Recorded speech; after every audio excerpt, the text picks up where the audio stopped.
So far we have been taking our system.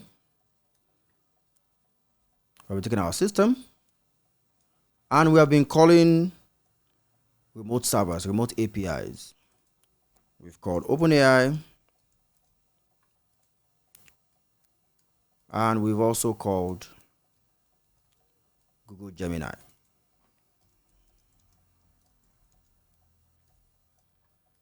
Now, these are servers, these are models on remote servers. They're all models on remote servers. So we don't really have control over them.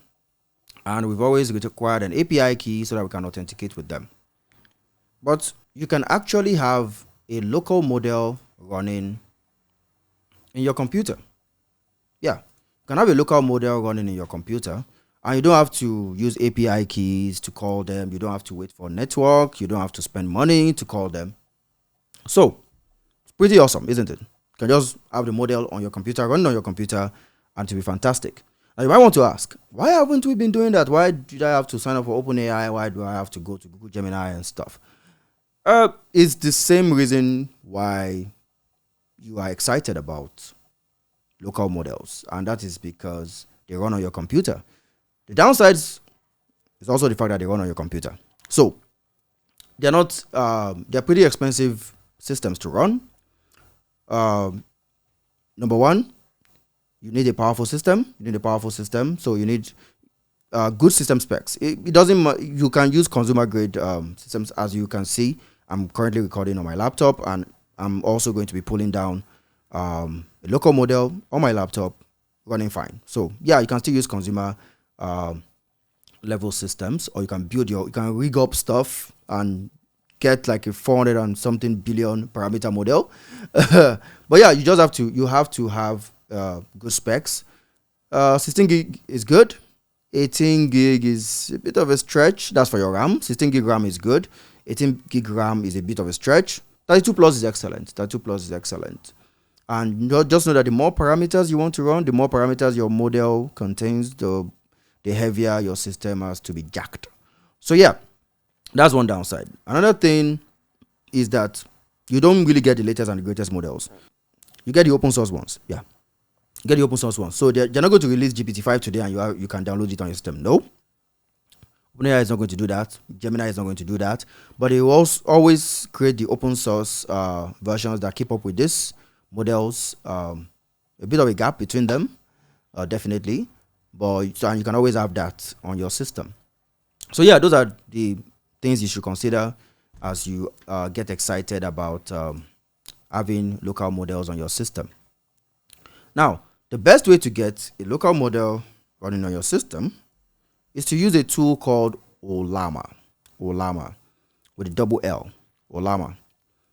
So with Ollama, you can install it on your system. You can install Ollama on your system. Then you can use Ollama to download a local model. You can use it to download and run a local model. Let us see the types of models that we can get. Let's go to the GitHub page. Bump this up. Scroll down. And here you can see examples of models in the library. So here we have Llama 3, which is new. 1 billion parameters. Very compact, 815 megabytes. And you can run it with Ollama by running the command Ollama run Llama 3 :1b. That's for the 1 billion parameters model. Now, definitely you will be able to run Ollama when you have it installed on your system. So as you can see on the page, you can install for Mac, Windows, and Linux. I already have it installed, so we're going to see it run. Now, when you run Ollama run the name of your model, you can say Ollama run and specify the name of your model. If you don't have that model already downloaded, it will just pull it. It will start pulling it. So be very vigilant of this column so that you know the size of the model you're pulling. For example, this Llama with 4 billion parameters is the one I have on my system, and it's currently consuming 3.3 gigabytes. The 12 billion parameter model is going to cost 8.1 gigabytes, and the 27 billion version is going to cost 17 gigabytes. And you can see there even DeepSeek R1, 671 billion parameters, is going to have you shelling out 404 gigabytes of your space. So yeah, based on what you want to do and how much control you want to have and how powerful your system is, you can go and run these models. We're going to be running Ollama quickly. So first I'm going to run it from my command line. Just put this, it's clear. Going to bump this up. Clear again. So like I said, I already have the Gamma 3 or 4 billion parameter installed. So if I say Ollama run Gamma 3, is going to go into the session.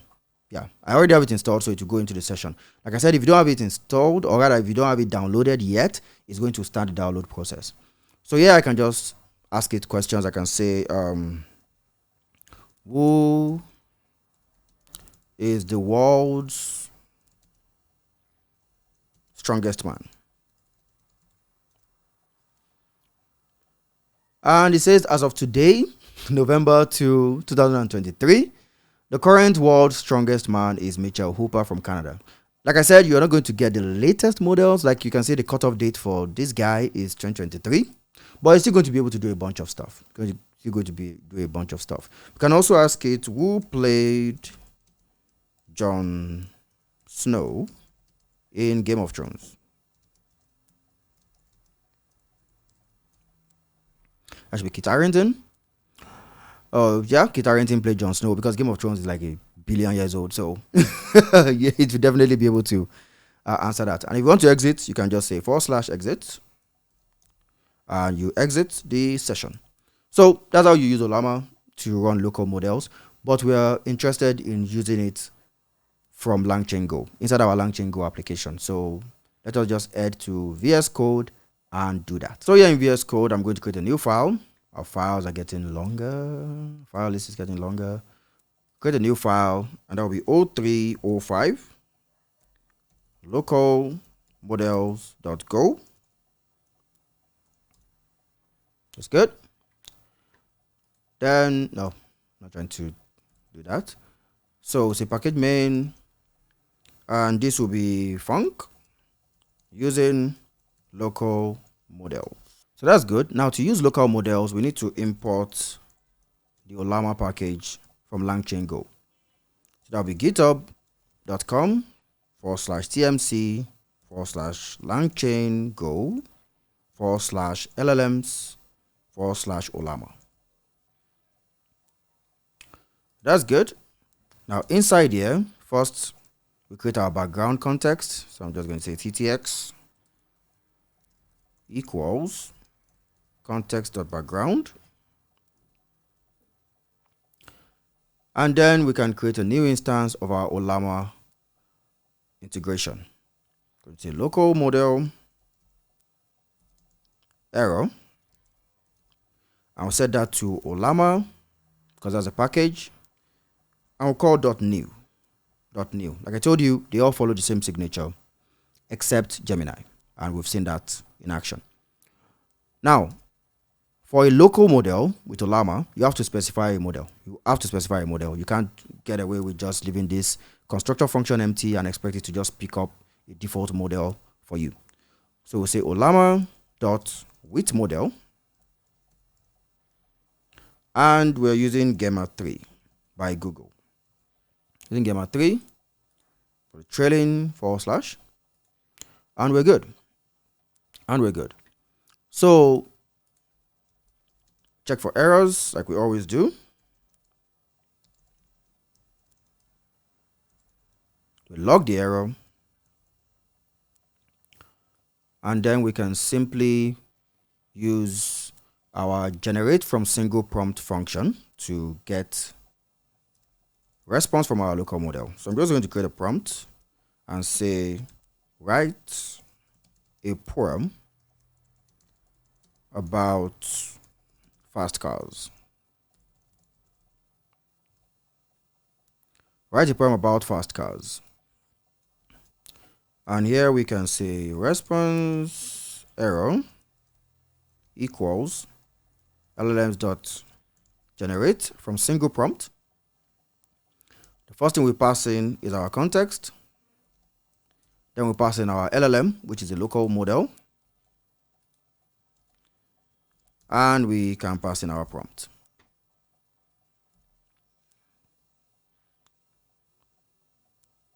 We can then check for error.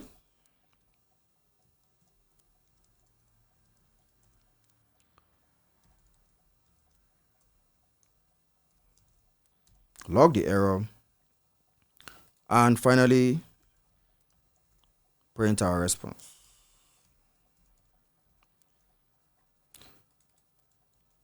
We're interacting with our model. We're printing a response, but this time we're working with a local model, a model that is actually running on our computer. So save that. And by the time we're running this, you will notice we won't need to set any API key. So congratulations. So we'll just say go run main.go. This is 0305 local models. So let us see the response from our local model from our LangChainGo application. Okay, I'm getting configurable responses 29. Oh, okay. Let me see. Did we undefined? Interesting. Let's save this. Did we? Oh, okay. We are still calling the. Sorry, we are calling the 0304 demo. Yeah, that's the first time we're missing that.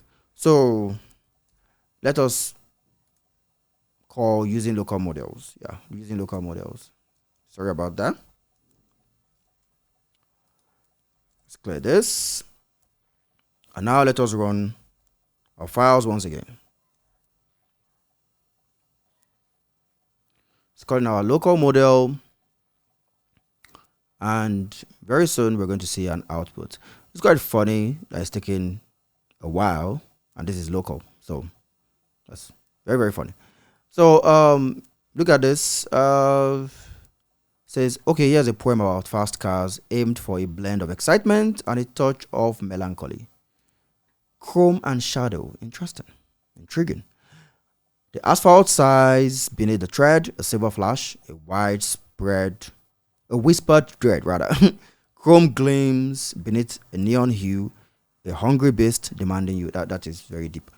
And down here we can see it says, would you like me to try a different style, more gritty, more romantic, focus on a specific type of car, classic muscle car, sports car, or adjust the tone or length? Yeah, for this demo we're good with this, so yeah, that's good to go. But as you can see, we've been able to query a local model, a model that is running on our computer using Ollama, and get a response.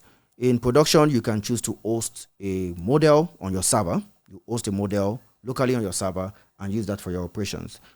Cursor just released Composer now, so they don't have to be calling the OpenAI API all the time when people select. Yeah, I think they still support it. They still support the OpenAI models, but now you can use the Composer model that is by Cursor, and that runs on their own server. So they don't need API keys, or they don't need to pay for that. They just need a lot of compute. Yeah, a lot of compute.